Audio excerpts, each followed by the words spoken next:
Hello, fine folk of the internet. It is I, Marcus, from the Deep Dive Discography Podcast, and today we are going to talk about my experience at the Chaos and Carnage 2022 tour. I had the honor and the privilege to go down for the Pontiac, Michigan show. And while I was there, I also was able to interview Scott and Corey from Carnifex. And man, this show it was amazing. It was like the Lollapalooza of Deathcore, so to speak, where like every current and relevant Deathcore band was playing. It was a perfect tour package, as you can tell by my shirt.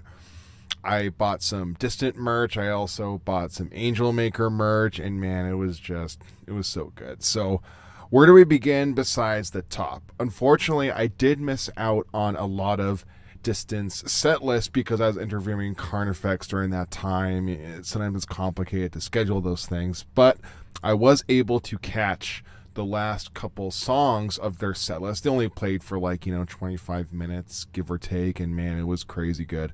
The thing about Distant is they actually had some visa problems, so a lot of their members weren't able to come in, so they were playing a lineup of their vocalist, one guitar player, and their drummer, and it still sounded amazing. They had the backing tracks playing live, and they were able to fill up a lot of the space, and it was an amazing show concerning their circumstance, and I was really happy to see them kind of pull through, and it really made me appreciate their music more, but also want to support them more because they're coming from overseas. I forget where they're from, Europe. But touring is hard, it's complicated, and they unfortunately got in a bad position, but the way they handled it I thought was just stellar. It was really, really cool stuff.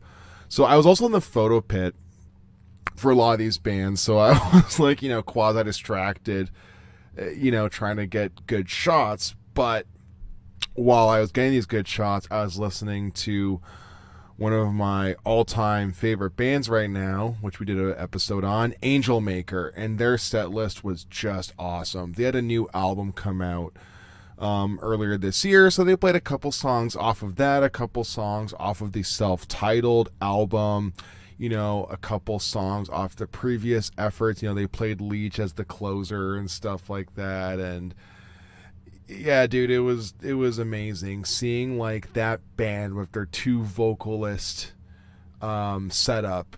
It's amazing to actually see it be performed live, because there are one of those bands where it's the real deal, right?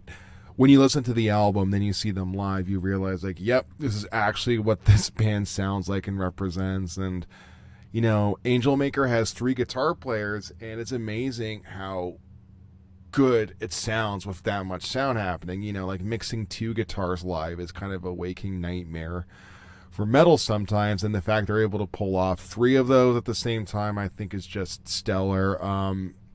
Yeah, dude, I couldn't say enough good things about their set list. They've played a lot of the fan favorites, and like Distant, they did have a short set list, but it's to be expected with a lineup that's as large as this, right? You have how many we got on here? We have 6 main acts, and a lot of them are relevant, so you want to give them ample time. So what I really liked about this show is that things moved along really nicely, and I'd be remiss not to mention this, that no band overstayed their welcome by playing too long. Every band played a reasonable amount of time. The changeover times were really well organized. I believe Distant was went on around 4:30, kept on going, and things ran really smooth right up until the very end, which was just awesome to see a show that just goes off without a hitch, considering how many bands are on this bill, right? Yeah, I think it's also, I can't go any further without saying that every single band on this bill, just stellar performances all over the place, right? I was really amazed that every single band brought the thunder.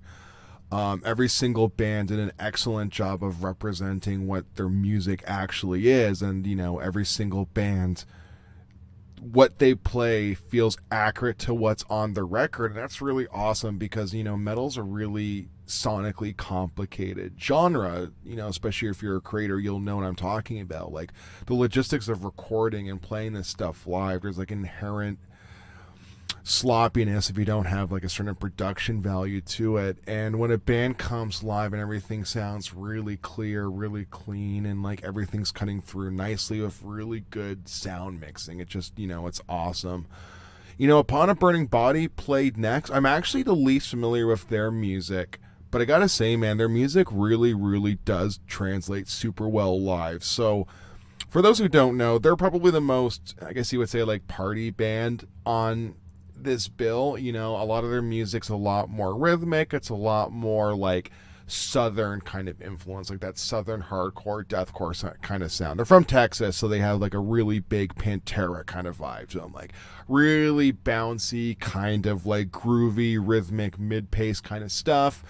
A couple shreddy guitar solos thrown in, for safe measure, a lot of anthems, and yeah, dude, it was really, really cool to see them play live. And my understanding is they played a couple songs from, some of their releases, so their set list actually spanned a good chunk of their career. They did play like 3 songs off of their newest record, which came out, I believe, earlier this year, if I'm not mistaken. And, it was really cool to hear those songs live, and the crowd seemed to be really into it. And yeah, it's really cool because this is a band that I've been aware of for many, many years. And they've, not really been my peripherals too much, but having the chance to see them, I was like really impressed. I was super into it. So here's the funniest thing. I think it goes without saying that like Lorna Shore isn't the headliner, but I think in a lot of people's minds they kind of are, because Lorna Shore has really just taken the world by storm. With Will Ramos joining the fold, and the EP that came out has been like, just blowing up. And you could tell that it was the headliner to a lot of people, because a lot of people actually left after Lorna Shore's set list was done. So, they played pretty much the entirety of the new EP and the new single they just put out, Sun Eater. They played that and a couple songs off of Immortal. And yeah, dude, it was exactly what you think it is. It is just that. It is just an amazing spectacle, honestly. The thing about Lorna Shore is, like, I'm honestly really not a symphonic metal kind of person, but I really enjoy how Lorna Shore specifically does it, and live it just hits so much harder because, man, they're pretty relentless and, like, really techy, but I find, like, their music, like, it translates well live because I'm assuming they have, like, maybe like their own sound guy or whatever who really knows how to manipulate their stuff, because, if you think about what their music is, it's really techy, fast, loud stuff, but then they also have like the orchestration, and if that live mix sucks, then you're gonna have a bad time. But this was immaculate. They did a really good job of representing what this band is, and obviously the crowd went ape over it, especially when they played To the Hellfire and all the songs off the new EP in general, and it translated super well live. I was like really into it, and I got to run into Will Ramos backstage, and yeah, dude, he was just like a super nice guy, and like it really won me over more than I already was with this band, and it was just freaking awesome. And speaking of bands winning me over, Carnifex is actually a band, again, that's been in my peripherals for a really long time, but I didn't really like get into it until recently. So I've actually watched them play.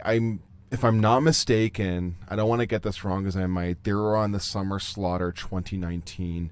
I saw them at the Heavy Montreal stop where, Summer Slaughter fused into Heavy Montreal. And at the time I just thought like, oh, this is good. But my taste has changed over the past like couple years. So when I found out I was going to this show, I was like, okay, I'm going to give this band like another, college try. And this was the time it really clicked for me. I listened to Graveside Confessions when it first came out. I think it was late last year, and I was like super impressed with it. I think it's their best material to date. So when I went back to to listen to them to prep for the show, I was really, really into it. And even going back to like some of their older stuff, because they did play some material off of their older albums. Like they played like Light in My Face, and they played like Slit Wrist Savior, and like those kind of tunes, which they've also re-recorded on Graveside. And I had the chance to interview Scott and Corey, and man, they were just so nice to me. They gave me a really good interview, and they were really really involved with the whole process. And I was just like thrilled to talk to them and ask these guys, because they're an older band that I think has done a really good job of adapting to the times and like staying relevant. I think considering they do come from that old school guard of deathcore, I think it's awesome how they've adapted really well to fit in with the new guard. And I think their presence on this bill was like perfect, especially coming after Lorna Shore, which is more on the black and symphonic side. Carnifex has a lot of that influence too, more so the black and not so much the symphonic, but it's there. And yeah, dude, it was just awesome. They played super well live, and they also played their cover of Heretic Anthem by Slipknot, and yeah, dude, it was just awesome. Carnifex, the older I get, the more I appreciate them. After interviewing them, I gotta say, like, I'm totally sold on this band. I think they're great. And going back to the older music now that I've had this experience is just awesome. I really appreciate who they are and what they've done for the genre, and it's just good stuff. So if you haven't really checked out Carnifex too much, I highly recommend you go back and listen to them, particularly their newest album. I think is, like I said, bloody fantastic. So yeah, it goes without saying, the piece de resistance, the headliner, Suicide Silence, and I've never seen them play live before, so it goes without saying I missed out on the Mitch Lucker era, and I caught them with Eddie, who used to sing for All Shall Perish, if I'm not mistaken. And yeah, dude, it was awesome. Like, they played a really big set list that they kind of span over their entire career. So they did play songs off of like The Cleansing, and they played a couple songs like scattered throughout their albums. They played their newest single, I think it's called Thinking in Tongues, and that was pretty great too. And yeah, dude, Suicide Silence was awesome live. Like, really, really tight, really energetic, really brutal. And what I think is cool about Suicide Silence is they're old enough to be considered old school deathcore, but I think they do a really good job of blending in with the new school stuff. I think they've adapted and changed with the times as necessary. The thing is, like, Suicide Silence is one of those bands where they were the trend starters in a lot of ways, right? Like, when The Cleansing came out, a lot of deathcore bands kind of aped on that, like, really brutal, grindy, dark, depressing kind of sound.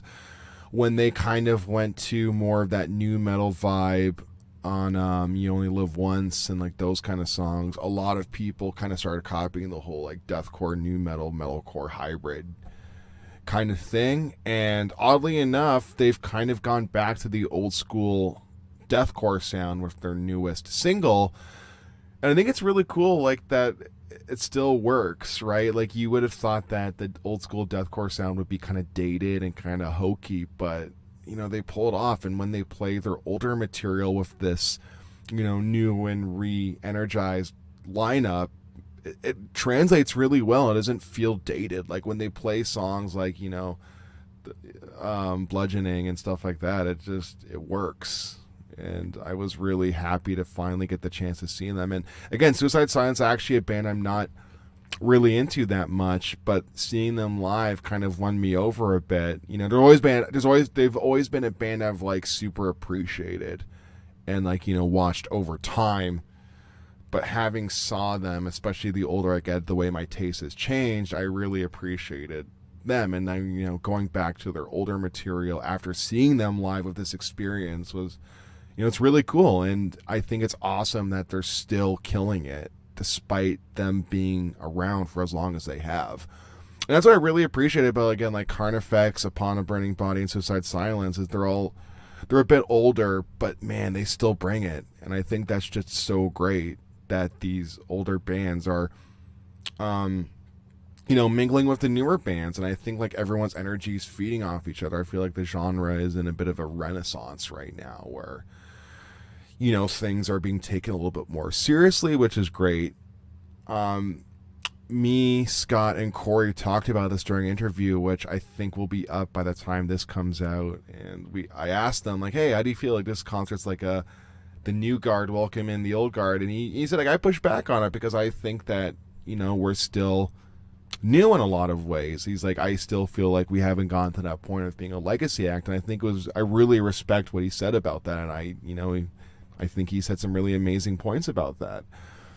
I think it's great that we have all these bands from, a different era mingling together and bringing together what is like probably one of the best lineups for this genre. So even though there were some bands on this bill that I wasn't overly familiar with, this experience really helped me get into some newer stuff. Even though I was already aware of them, I already knew who all these bands were, kind of goes without saying. Yeah, I have a newfound appreciation and a newfound love for Suicide Silence and Upon a Burning Body, which are two bands I wasn't totally into until, this experience, like I was saying. And again, I got to reiterate, it was so awesome seeing, Angelmaker, Lorna Shore, and Distant, which are contemporary bands that are absolutely killing it, especially, shout outs to Angelmaker for still being like independent Canadians. I think that is so cool. But anyways, I've rambled on nonsensically enough. Chaos and Carnage 2022, honestly one of the best tours I've ever seen. I think it's like one of those dream lineups that are like once in a decade you have one of those lineups that just go down in history. I think this is it. Got that Distant drip. So support these bands if you can. Check out their music if you haven't really given them a fair chance, and if you can still see them, please do. You won't regret it. This is Marcus from Deep Dive Discography signing off, and stay frosty, folks.